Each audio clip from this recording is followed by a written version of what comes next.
Well, hey everybody, this is April 5th, and I want to welcome you to this edition of Living Power, your online Bible study. We are walking through the Bible in a year. We are in the book of Judges, and we're just about finished. It only took us about a week to get through the book of Judges, and I don't know about you, but I'm kind of glad about that because it's just not my favorite book. I don't know about you, but it's just not my favorite. And I'm excited about the next one that we're going to be studying. We're going to be looking at Ruth coming up in just a couple of days. And I'm really excited about that. I'm also really excited that I have a new number to report to you. It's April 5th, and we just started in January. And when we started, we had 32 people registered for the class the very first day. And today we have 176.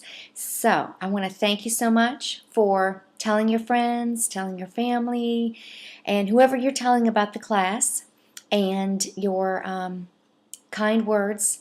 And we're growing as a class. So I'd like to see more people commenting on the blog posts at the end of the day.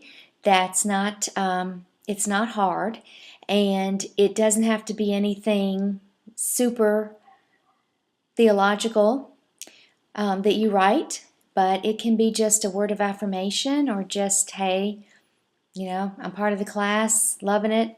Just whatever you feel led, because remember, something that you say that day might just be the thing that someone else needs to hear in the class. And I love it when you all kind of talk to each other, because remember, now we're an online class and we are spread out all over the place. I know that there are husbands and wives that are taking the class, and I know of a story where the husband is traveling and they wanted to take a class together, but they could not because he was traveling so much. So this provided a Bible study that they could do together.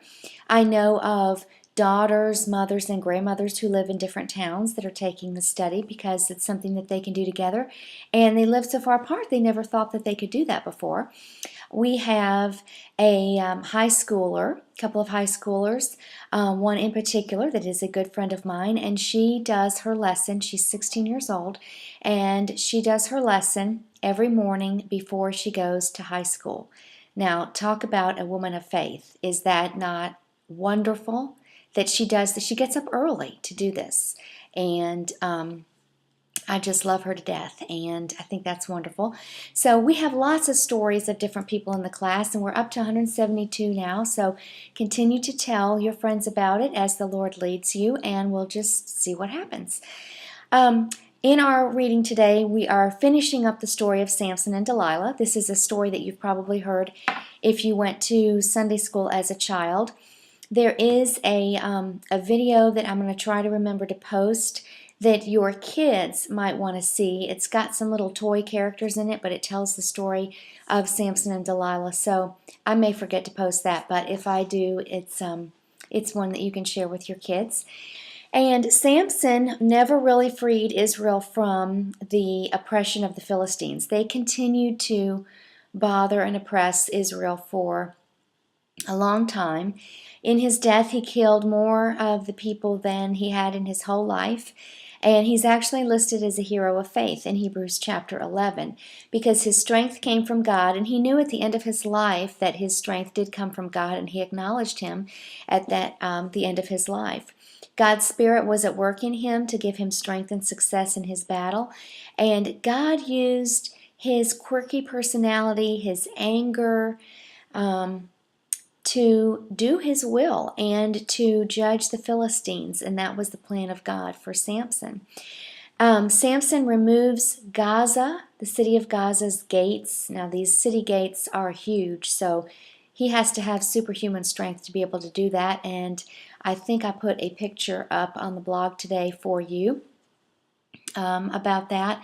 That's kind of a neat picture. He does get tangled up with another woman, Delilah, who ends up being his downfall, but he has final victory in the end. Reading the story at first glance, it doesn't look like that, but if you look in the Bible, it does title it Samson's Final Victory, so that's how we'll interpret that.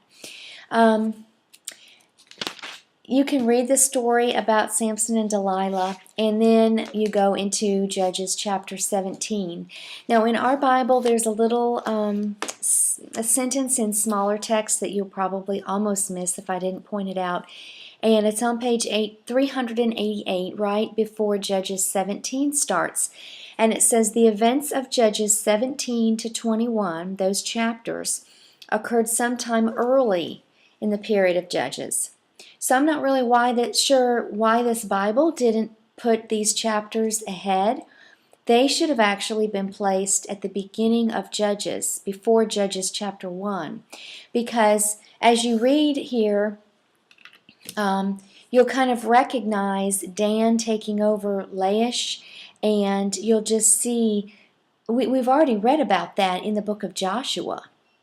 And why is it here? Because we're reading about things 300 years after the book of Joshua closed. Well, the tribe of Dan took over the city of Laish actually much, much earlier. So just be aware that the chronological order might be a little bit off here in what we're reading. We read about Micah, and this is just to show us the lawlessness that was happening in Israel at the time. You'll read about 200 shekels. That's equal to a couple, no, I won't say a couple, I'll say several $100,000. I don't know how many exactly.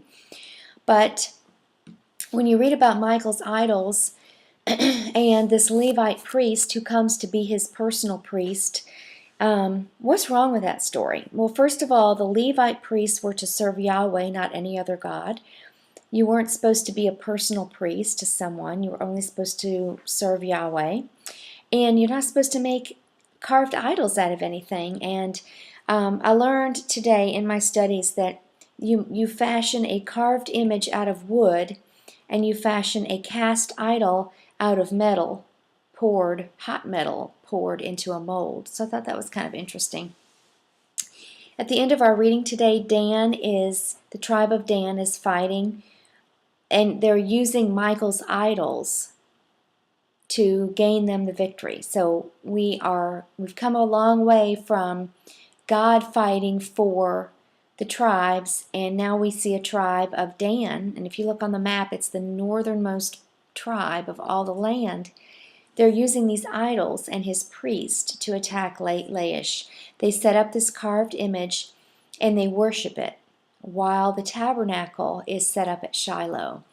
And this is going to be important from a historical perspective to remember, because we're going to get into the time of the kings with Israel, and then after that we're going to have the tribes split into civil war, and something horrible is going to happen up here in the tribe of Dan, in this very area.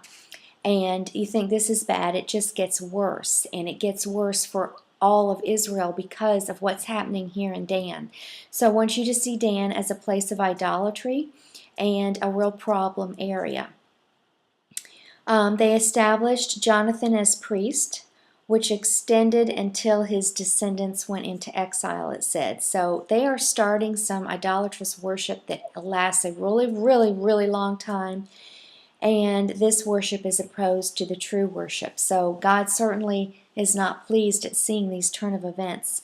In the reading today, it says there was no longer a theocracy in Israel. We see the tribes were divided. The people were mixing with the heathen peoples. And in 17 verse 6 it says, in those days Israel had no king, and all the people did whatever seemed right in their own eyes. This is really a problem. And tomorrow in our reading I'm going to summarize for you the book of Judges and really what's happened over these few hundred years, what the real problem is, and some of the signs. So tomorrow's going to be a summary of the book of Joshua. In the reading, you're going to see tomorrow a civil war that takes place. So the tribes are fighting against one another, and it's pretty bad. So here we are concluding the book of Judges, and we need something to happen to give us some hope. And we're going to see that in the next book that we're going to start here in 2 days, which will be the book of Ruth. So I think you're really going to enjoy that. So that's it for today. I will see you again tomorrow, and we'll wrap up the book of Judges. Blessings, everyone. See you then.